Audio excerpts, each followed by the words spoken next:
She said, "Sit wherever you want," but her hand, warm, steady, closed around my wrist before I even chose a chair. That small tug told me more than her voice ever had. It wasn't a hard pull, just enough to shift my balance, enough to make me look at her, enough to feel the soft insistence in her touch. She didn't meet my eyes right away.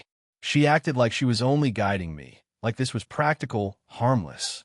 But she kept her fingers on me a second too long, and she knew I noticed.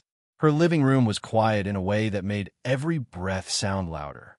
Late afternoon light stretched across the floor, soft and orange, catching in her hair as she lowered herself onto the sofa. She released my wrist slowly, like her hand had to unlearn holding on. "Here's fine," she said, patting the spot beside her. An easy smile, practiced, maybe, one she wore when she wasn't sure how much she wanted to reveal. I sat down, not quite touching her, but close enough that I felt the heat radiating from her body. She angled herself toward me, elbow resting on the back cushion, face tilted in a way that made it impossible not to look at her mouth. She was in her mid-40s, but age didn't sit on her. It moved with her, graceful, deliberate, grounded. Everything she did held a kind of quiet confidence, except for the moments when she thought I wasn't watching.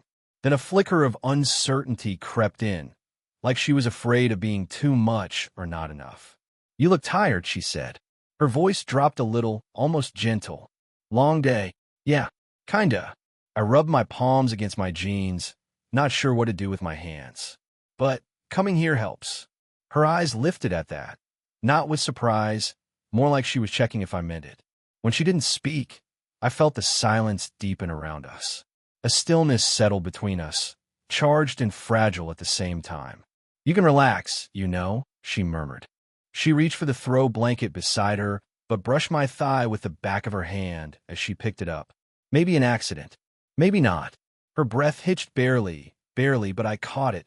Her perfume was soft, something floral, something warm. Every time she shifted, it moved with her, and I felt stupidly aware of how close her knee was to mine. I looked over at her, and she looked back, too long, too openly, like she was waiting for me to look away first. I didn't. She blinked slow. A small exhale, like she'd been holding something in. "You always look at people like that?" she asked. "Like what?" "Like you're trying to figure out what they're not saying." I almost smiled. "Maybe." She tugged the blanket across her lap, smoothing it with her palms. That motion, calm, careful, gave her away more than anything else. Her fingers trembled just once before she tucked them under the fabric. "I didn't think you'd actually come over," she said. Her tone was light, but her shoulders held a tightness she didn't quite hide. "Thought you'd. I don't know. Change your mind." "Why would I?" She didn't answer. Instead, she adjusted her position, folding a leg beneath her, leaning just a little closer, close enough that her hair brushed my shoulder. The tiny contact made my pulse jump in a way I hoped she couldn't hear. Her gaze dipped to my hands. "You're nervous," she said quietly. "So are you." Her lips parted, but before she could reply, a sharp knock snapped through the house. She stiffened. Her eyes flicked to the hallway, then back to me, wide and unguarded for the first time. The knock came again. Louder. Closer. She whispered, barely audible, "Don't move." The knock faded, whoever was giving up after a long, uneven pause. She didn't relax right away. She kept her eyes on the doorway, like she expected the handle to turn on its own. Only when the quiet settled again did her shoulders drop a little. "Sorry," she muttered. "People show up when they shouldn't." I didn't ask who it was. Something in her tone said, "Don't open that door," not literally, emotionally. She drew in a breath and tried to laugh it off, but the sound was thin. "You must think I'm paranoid." "I don't," I said, and I meant it. Her knee brushed mine again as she shifted. This time she didn't pull away as quickly. Her skin barely touched me, but it felt like a decision. She tucked a loose strand of hair behind her ear, but her fingers lingered along her neck, tracing the line of her collarbone before she seemed to catch herself. She folded her hands in her lap a little too neatly. "You shouldn't get too comfortable here." "Why not?" She hesitated. Not dramatically, just long enough for the truth to slip through the cracks of her calm expression. "I've made mistakes with people. Younger people. People who didn't understand what they were getting into. I swallowed, unsure if she meant romantically or some other mess she didn't want to name. But her eyes flicked down to my mouth, quick, involuntary. That answered it. I'm not one of them, I said softly. Her laugh was quiet, breathy. You say that like you know what kind of trouble I can be. She leaned back, stretching her arm across the sofa behind me. Her fingers didn't touch my shoulders, but they hovered close enough that I felt the warmth of them. I tried not to react, but my spine straightened, and she noticed, of course she noticed. You're easy to read, she said under her breath. Only to you. That made her tilt her head, lips parting just slightly. She looked at me longer this time, long enough that I wondered what she saw. My nervousness, my curiosity, the way I kept noticing the soft crease at the corner of her mouth when she smiled. Most guys your age, she started, then stopped. Her gaze drifted to the window. They don't look at women like me unless there's a joke involved. I didn't like the way she said that, flat, matter of fact, like she'd rehearsed it years ago. That's not why I'm here, I said. I know. Her voice softened, vulnerable in a way she didn't seem prepared for. That's what scares me. A quiet slip between us again, heavier but not uncomfortable. She shifted closer without thinking about it. Her shoulder brushed mine, warm and steady.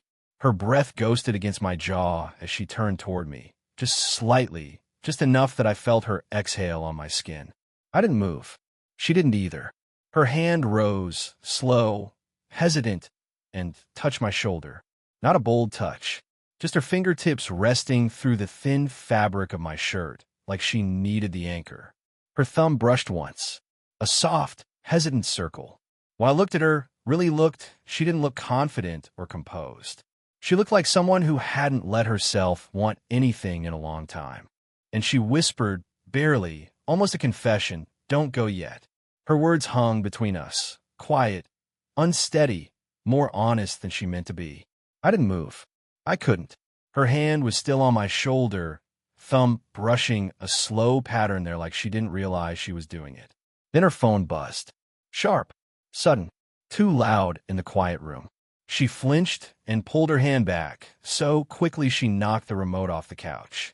It hit the floor with a soft thud. She cursed under her breath, grabbed the phone, and turned the screen over so I couldn't see the name.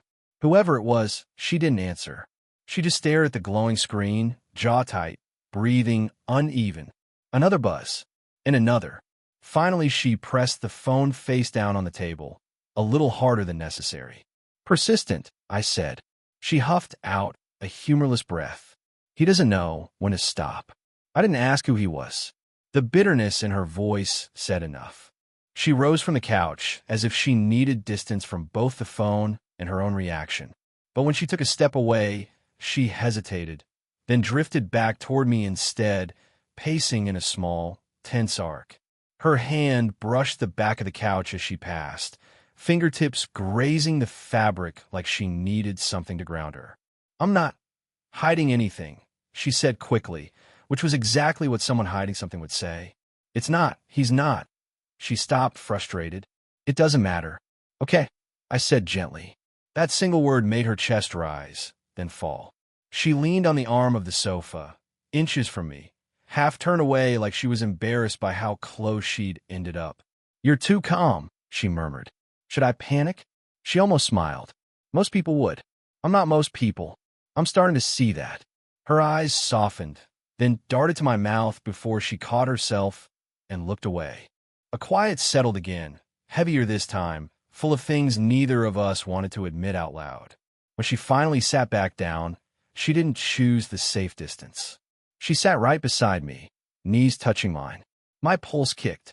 She noticed the corner of her mouth twitched like she was trying not to react to my reaction.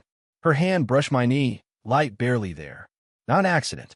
Then, a key rattled in the front door. She froze. I felt her breath stall, felt the tension lock through her arm as she grabbed my wrist. Not gently this time, but with a quick, instinctive urgency. Not now, she whispered. Please, just stay quiet. The door jiggled again, then stopped.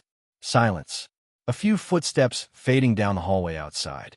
She didn't let go of my wrist right away. Her grip softened but stayed, her thumb pressing lightly against my pulse, feeling it race, maybe. You see now, she said, voice barely above a whisper. It's not simple. No, I said. It isn't. Her eyes lifted to mine, slow, like she wasn't sure she had permission. Her face was close enough that I felt the warmth of her breath, close enough that if either of us leaned just an inch, she caught herself, blinked hard, forced a tiny shake of her head. We shouldn't, she murmured. But she didn't move away. Neither did I. Her fingers slid down my wrist, stopping at my palm. Her hand stayed there, warm, uncertain, wanting, trying to pull back, failing. And when she finally looked at me again, there was no distance left between us, only the thin, trembling moment before something neither of us could name. She didn't move her hand from mine. If anything, her fingers tightened, barely, but enough to feel like a confession all by itself. I can't keep doing this, she whispered. Doing what? Pretending I don't. She stopped, jaw clenching. Forget it. But I couldn't forget it. Not when she was this close. Not when her breath warmed the side of my neck. Not when her shoulder brushed mine. Every time, she exhaled like she was unconsciously leaning into me. Her phone buzzed again on the table. She flinched again, small, frustrated. Just ignore it, I said softly. It's not that easy. It could be. She turned to me sharply, eyes bright in a way that wasn't anger, something more fragile, more dangerous. You don't know what you're asking. So tell me. Her lips parted. She inhaled like she might, then shook her head. No, if I say it out loud, it changes things. Maybe things should change. She blinked, startled by the firmness in my voice. The silence that followed was tight, stretched thin between us. She reached up, slow, hesitant, and smoothed back her hair. Halfway through the motion, her hand faltered. I didn't think. I just lifted my hand to finish what she'd started, brushing a loose strand away from her face. She froze under my touch. Her skin warmed beneath my fingertips. Her eyes softened, widened, then dropped to my mouth in a quick, helpless glance.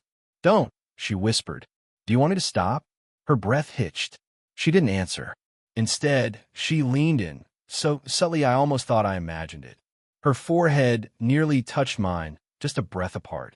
The space between us felt electric, fine-tuned to the sound of her breathing. You're going to ruin me, she said, voice low, unsteady. Or save you. That made her laugh, quiet, broken. You're too young to say things like that. Then why do you keep listening? Her lips trembled. She looked away, but I caught her chin gently, guiding her face back toward me. Not forceful, just honest. Her hand came up as if to push mine away, but landed weakly on my wrist instead, fingers curling there instead of resisting. I'm scared, she admitted, barely audible. Of me? No, her gaze locked onto mine. Of wanting this. For a moment, neither of us breathed. Her fingers slid from my wrist to my palm again, tracing the inside of it like she was trying to memorize the shape of something she wasn't supposed to touch. She leaned closer, her knee pressing into mine, her shoulder fitting against my chest like it had been waiting for the right moment. Her cheek brushed mine, a feather-light touch, accidental or not, it didn't matter. The warmth of it hit me like a jolt. I felt her lips near my ear, felt her breath tremble as she spoke. If we do this, she whispered, there's no going back. I know. She pulled in a sharp breath, emotions flickering across her face. Fear, want, guilt, longing, all tangled together. She leaned in, inch by inch, until her lips hovered so close I felt the faint heat of them. My hand slid to her waist, gentle but sure. She shivered under the touch. Her lips brushed mine, so faintly it might not have been a kiss at all. Then, a sharp knock at the window. She jerked back, eyes wide. And before either of us could move, a voice outside said her name. Her name hung in the air like a warning. She went pale, not dramatically, but enough that I saw the color drain from her cheeks. Her hand slipped off my waist as she stood, too fast, nearly stumbling over the edge of the rug. Stay here, she whispered, but the command had no force behind it. She looked back at me once, eyes wide and unsure, before turning toward the window. I stayed seated, pulse loud in my ears. She pulled the curtain back only an inch. What are you doing here? She said, voice low, strained. Whoever was outside spoke too softly for me to hear clear words. Only the tone, sharp and insistent. A man's voice. Familiar. Somehow. Her shoulders stiffened at every sentence he threw at her, each sharper than the last. Then I heard one line, muffled but clear enough. You weren't alone. She closed her eyes like the words stung. When she stepped away from the window, she didn't come back to the couch. She paced 3 steps forward, 2 back, hands shaking as she tried to steady her breath. She pressed her palm to her forehead, then dropped it, frustrated, angry, scared. She finally spoke without looking at me. He followed me. A beat. Again. I stood up slowly. Who is he? She didn't answer right away. She walked past me, close enough that her shoulder brushed my arm. Too intentional to be an accident, too fleeting to be safe. She stopped behind me, near the edge of the sofa, facing the door like she expected it to burst open. He's someone I used to see, she said quietly. Someone who didn't take the word ended very well. That hit differently than I expected. Jealousy wasn't the right word. Not exactly, but something sharper, something more territorial, rising before I could stop it. Does he think you're still together? I asked. He thinks I owe him more than I ever did. She swallowed. And he knows you're here. A heavy silence fell between us. That's why I kept hesitating, she murmured. Why I kept stopping myself. She turned toward me, slowly, as if bracing for my reaction.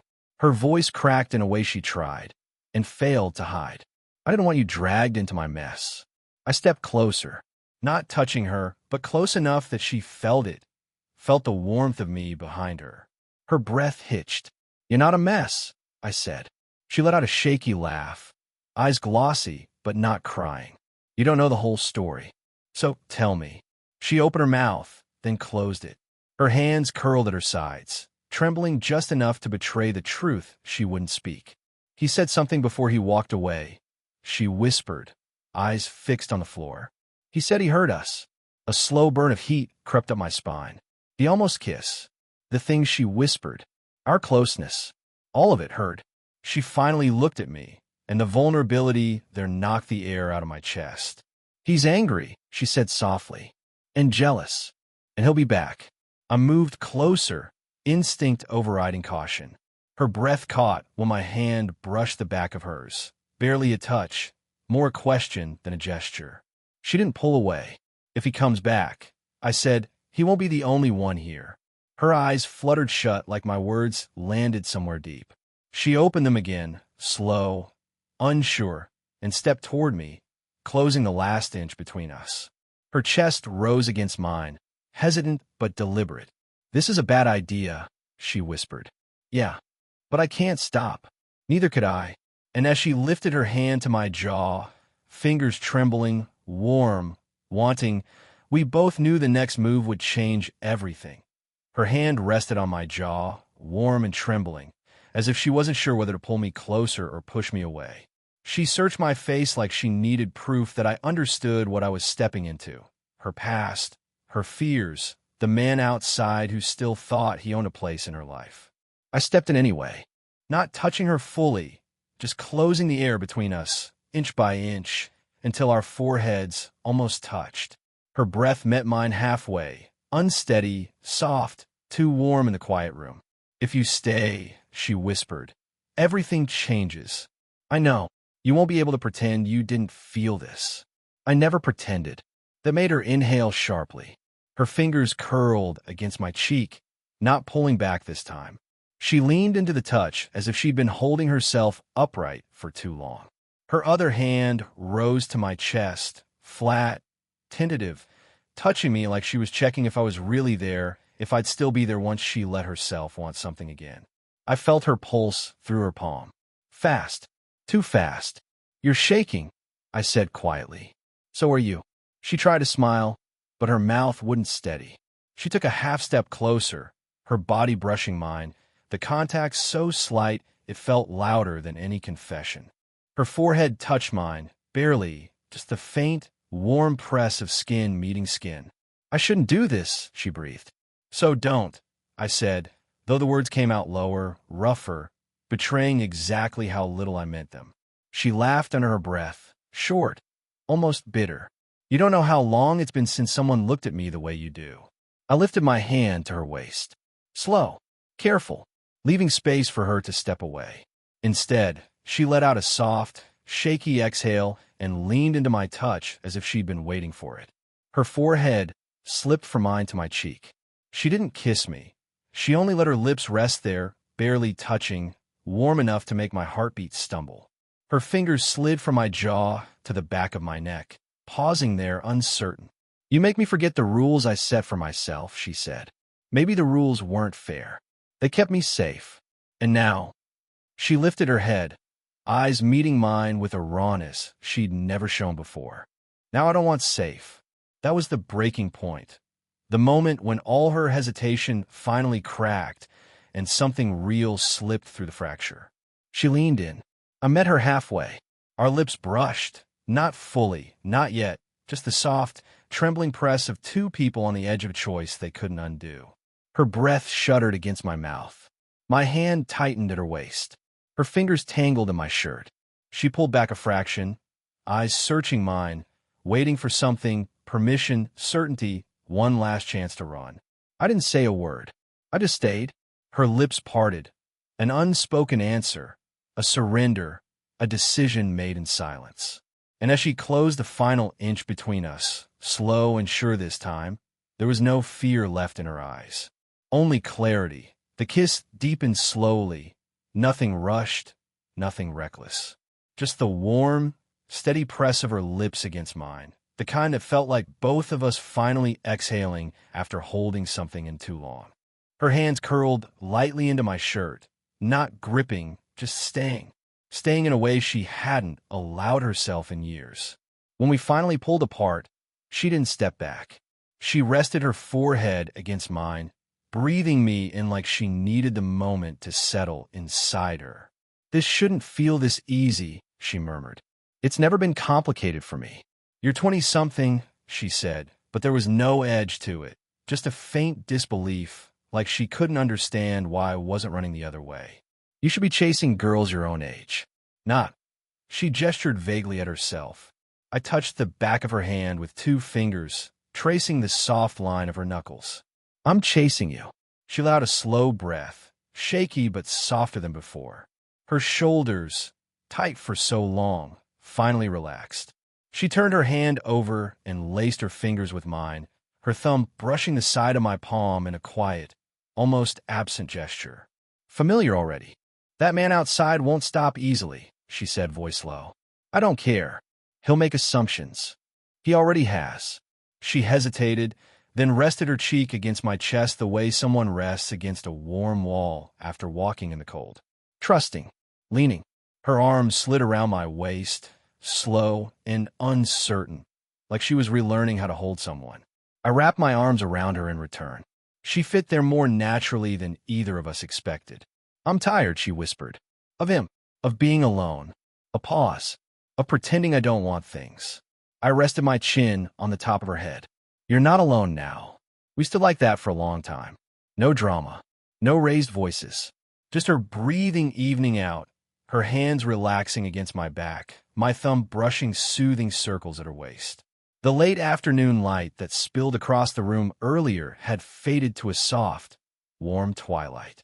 She smelled like jasmine and something familiar I couldn't name. Eventually, she pulled back enough to look up at me. Her eyes weren't uncertain anymore. They were steady, clear. You're sure about this? She asked. I nodded. She let out a long breath, one that loosened something deep inside her, and brought her hand to my face, thumb brushing the corner of my mouth with a tenderness that made everything before it feel like practice. Then I guess we're doing this, she whispered. Together. She smiled, not the careful, polite one, but something real. She leaned up and pressed a soft kiss to my cheek, lingering there, her lips warm against my skin. Then she rested her forehead against mine again, our hands still intertwined. No tension left. No running. No hiding. Just us. Understood. Choosing each other without hesitation. Did you enjoy the story? What kind of stories would you like to hear next?